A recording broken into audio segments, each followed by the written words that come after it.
Alright guys, mga katoto, nagbabalik na naman tayo sa ating pagluluto. So ayan, ang lulutuin natin ngayon ay fried chicken na ala resto, mga katoto. Ito, umpisa na natin. Nag-prepare lang tayo ng chicken na assorted parts, mga kaibigan. Tapos, ayan, hinugasan natin maigi. Then, nilagyan natin ng kalamansi. Ayan. Ayan, imamarinate natin kasi siya. So, ayan, lagyan natin ng kalamansi. So, tapos lalagyan din natin siya ng patis. Ayan. So, ayan ang ating pang-marinate dyan, mga katoto. Simpleng-simple lang. Tapos, i-mekos-mekos natin yan, mga katoto. Ayan, mekos-mekos lang.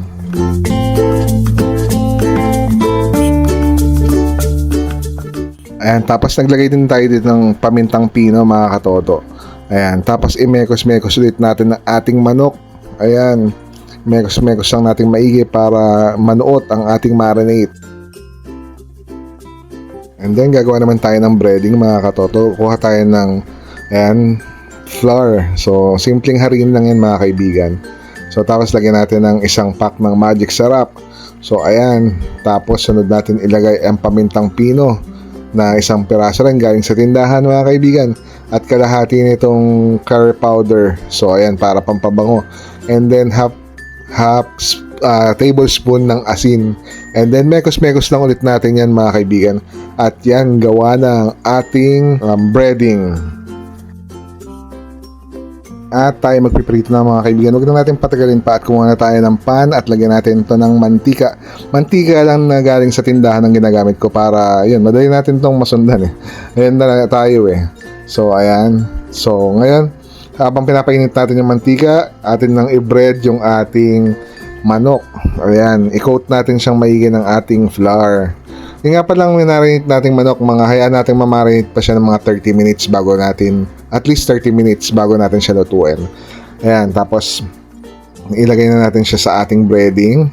Ayan, at halu-haluin natin. Lagyan natin siyang maigi, i-coat natin siyang maigi, mga kaibigan, para sa crispiness at para rin hindi siya manikit sa mantika. So, kasi pan lang ang gagamitin natin ngayon na pang perito. So, ayun. Kasi pritong bahay lang naman talaga ito, mga kaibigan, na ayun nga, masarap. Ang secret recipe natin dito ngayon ay patis. Ayun. Yan ang ginamit nating pang marinate. Tsaka yung kalamansi. Okay. Ayan. Tapos, i-coat na natin siya. Tapos, tsaka natin siya ipiprito. Ganyan lang, mga kaibigan. At ayan, pinrito na nga natin. Hayaan natin siyang mag golden brown. So ngayon, ginagawa kong settings dyan, mga kaibigan. Ang ating timer dyan is 10 minutes. Pero yung unang salang natin, nasa ano lang siya, nasa low flame lang siya or medium flame, mga kaibigan, para maluto yung loob. So kung kayo ay naka-induction cooker din, mga kaibigan, ginagamit ko lang na settings dyan is 550. Ayan. Tapos kapag yung nakita ko na luto na or kapag yung timer niya is mga nasa 4 minutes na, tsaka ko siya nilalagay sa 750. Ayan, mga kaibigan, 750 na yan. Nakita niyo naman na kumukulo yung ating mantika.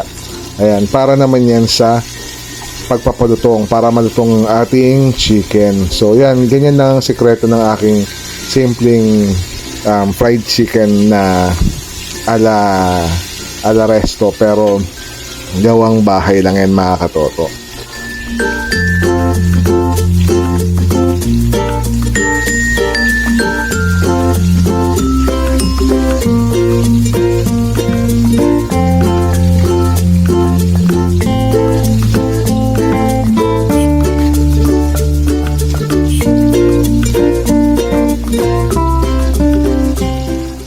Ayan, so tapos wag natin kalimutan na i-flip yung ating chicken kasi nga naka-frying pan lang tayo. So hindi tayo naka-deep fry, no? So kaya kailangan natin bali-baligtaran. Hindi kagaya kapag naka-deep fry, ano lang yun, halo-halo lang gagawin natin dyan. Pero kasi dyan kailangan natin ibali-baligtaran para maging even yung yung kanyang luto na lutuyo, yung lutuyo magkaparehas na sides niya. So ayan. So, ginagawa ko dyan, halos every 2 minutes binabaligtad ko hanggang sa ma-consume niya yung 10 minutes na timer natin. So, ayan. Tapos, ulit-ulitin lang natin dun sa mga new batch natin. Pero this time, ang ginawa ko is brinad ko siya by bare hands. So parang sa mga fast food, kasi sa mga fast food talaga bare hands lang talaga yung ginagamit doon kasi mas nako-coat ng flour yung chicken. So ayan, so bare hands, tsaka makukuha natin yung yung consistency na flaky nung chicken. So ayan, ulit-ulitin lang natin siya, tapos yun nga, tingnan natin yung ating mantika kung sunog na or may mga na siya, yung mga toasted na harina sa ilalim, tapos i-skim lang natin yun, tapos yun para naman yung gamitin natin na mantika. Pero kung okay pa naman siya, game, nyo lang siya, gamitin nyo lang siya ulit ng onwards lang. So ayan, ulit-ulitin lang natin yung procedures mga kaibigan.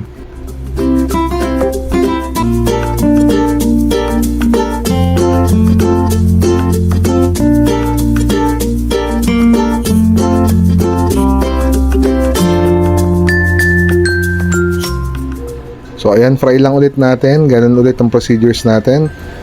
Settings natin is 10 minutes or 8 minutes, depende sa parts na inyong ginagamit. Kasi kapag yung parts na ginagamit nyo, sa akin isa sa mga natutunan ko, yun nga, kapag yung medyo ang parts is thigh part, ginagawa ko 10 minutes yan. Kapag may leg part, at least mga 10 minutes or 12 minutes. Pero kapag ang mga parts nyo lang mga breast part, wing part, ayan, so pwede na yan 8 minutes mga katoto.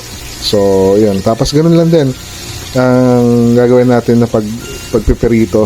Low heat lang muna or hanggang medium heat, hanggang sa ma-reach niya yung na lang siya, mga 4 minutes. Kapag 4 minutes lang natitira, tsaka natin siya i-high heat or high flame para makuha natin yung lutong ng chicken at hindi siya sunog. Kasi kapag yung naka-high flame siya palagi or naka-high yung ating settings, sigurado sunog yung breading natin mga katoto. So ayan, yun lang naman ang ginagawa kong technique sa pagluluto ng chicken mga katoto.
Alright guys, this time okay na yan. Okay na yung ating mga chicken. At pwede na yan. Pwede nang hanguin mga katoto. So ayan, hanguin na natin isa-isa. Pwede na yan.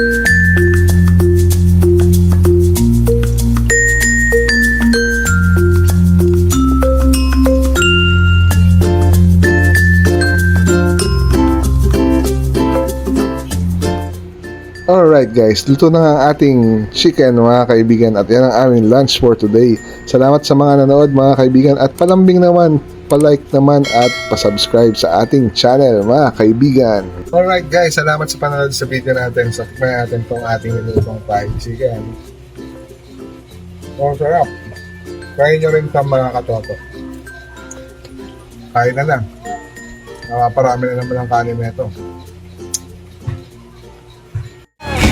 Tikman ang langit